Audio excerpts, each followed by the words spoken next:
Uganda byogere.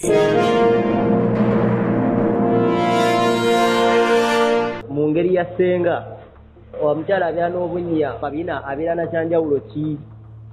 Waliwo obunnya obw'empiso ng'oli bamukuba mpiso binnya ne bijjako nga yalwala.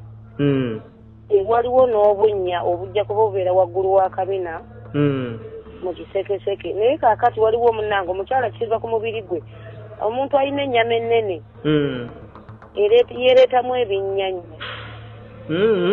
Subscribe to Uganda byogere. Tuli naawe.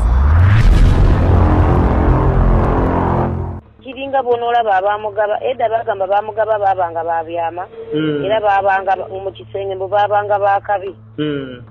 Naye kati ennaku zino mugaba abantu beesiiga ebizigo ne abaasa emikono n'amagulu kaakati onoomanyawa. Nyabo nzise.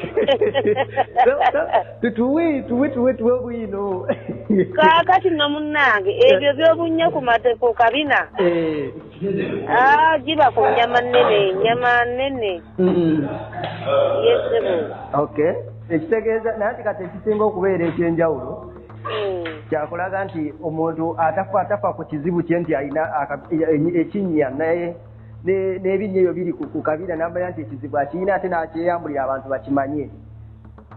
Munne buli omu alina eddembe lye. Senga bw'ogambye bawala abo bw'otyo bawaddeyo. Buli muntu alina eddembe lye, buli omu alina munnange ekyayagala. Kati waliwo omusajja eyeekalakaasizza mu bano abategesi b'ebivulu n'asigala obwereere. Kati gw'osobola okikola? Akisobola.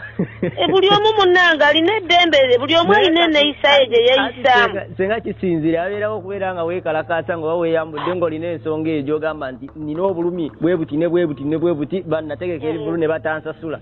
Wabeerawo n'okulokeera obukezi ku makya n'ofulumya without no reason oba awatali nsonga. Kakati munnange kati ng'oyo oba bw'omugamba ku Winnie nti oba yabalaze omubiri. Abalaga nkula ye ennungi. Eyo obunya senga nga buli omu agamba nti bulinga obunya bwa dduulu simanya lwana entalo z'eruwero ziizo otuwaanira amasasi agaavuga eruwero.